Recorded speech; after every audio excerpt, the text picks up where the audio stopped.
Dear friends and followers, I have been writing daily and keep many of you in mind when I get ready to share something here with you.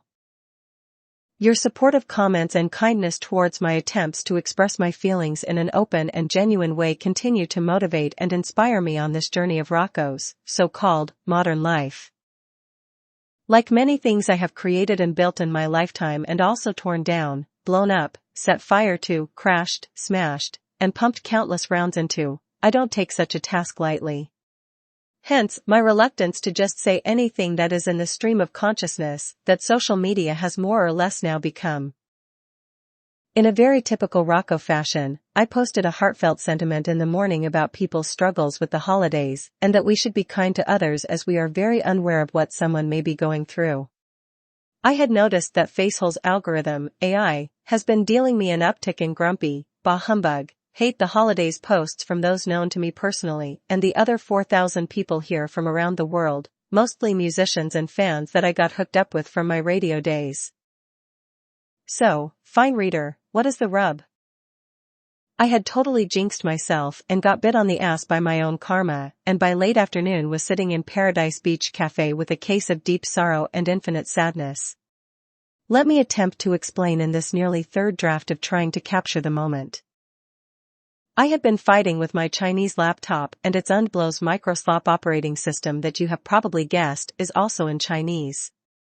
So a simple task takes on a 5,000-year-old history and grinds to a halt as I try to translate the directions which I am certain were written by one of my former students to add insult to injury. So I came down from my 4th floor hideout into the cafe for a cup of contemplation coffee and on how to solve this issue aside from testing the aerodynamics of Huawei's version of the AirMac Pro. Even at a fraction of the cost and at that height, I was pretty sure it was better to walk away and have a think on it. The cafe was suspiciously empty with the music off, and that should have been my warning that I hand-slipped over into a parallel multiverse version of my regular locus in the space-time continuum. This happens from time to time and you never really get used to it, but you learn to roll with it.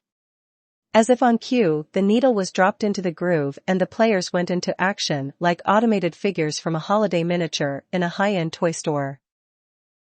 After my coffee appeared, so did the music. Which was also different today. A mix of really bad covers of acoustic versions of I'm guessing popular love songs? To avoid paying royalties and licensing fees, many songs are redone by local pop stars in Asia and they are somewhere between bloody awful and fantastically bad, so that you can recognize the song, but all of its composition is disjointed as if it was remixed by the sound engineer who trained on airport PA systems. So it really adds to the confusion of where you're at, and I suspect it is most definitely a psychotronic weapon used to fuck with people's minds, and in this case their reality. It sure as shit was messing with mine.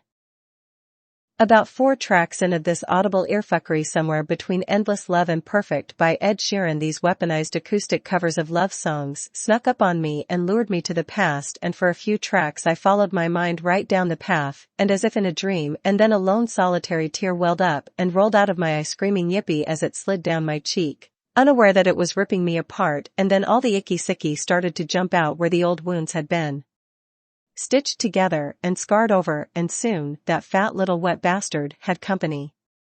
Along with those earworms. See, something so benign or innocuous can trigger emotional trauma from a broken heart even on a beautiful sunshiny day a mere 2 feet away from the Christmas tree. I had been propelled into heavy emotional turbulence and dysregulation from a handful of variations brought on by stress and a lack of sleep from a 3-day bender to complete this new project, which was stymied upstairs by foreign technology and wild-ass execution of launch with no concern of trajectory. Where this personal Twilight Zone episode dropped me was in the jaws of the ghost of Christmas mouth past.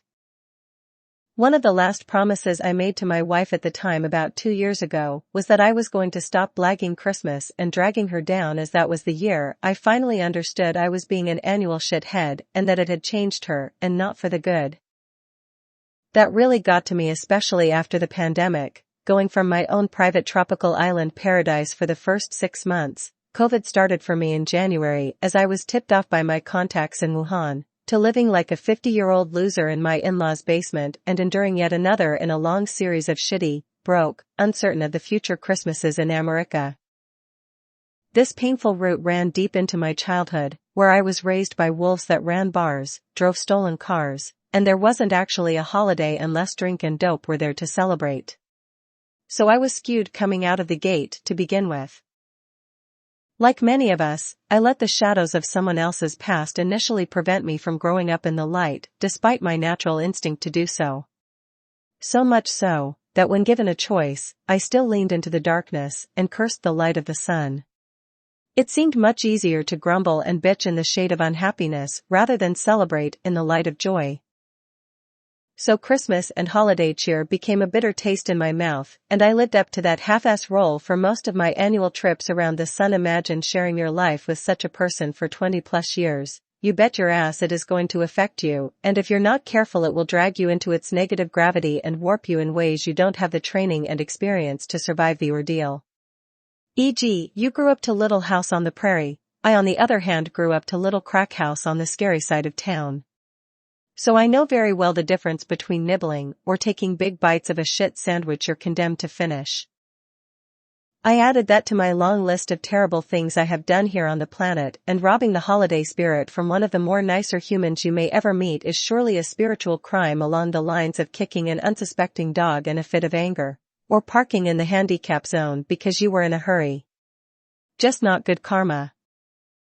It's no secret that part of my attraction to Southeast Asia is Buddhism, and it was also my bread and butter while studying at Northwest Christian College, now Bushnell's, which included my notorious Parallels of Jesus and the Buddha series, where audible gasps were heard throughout the lecture along with a few good evangelicals who stormed out for such heresy.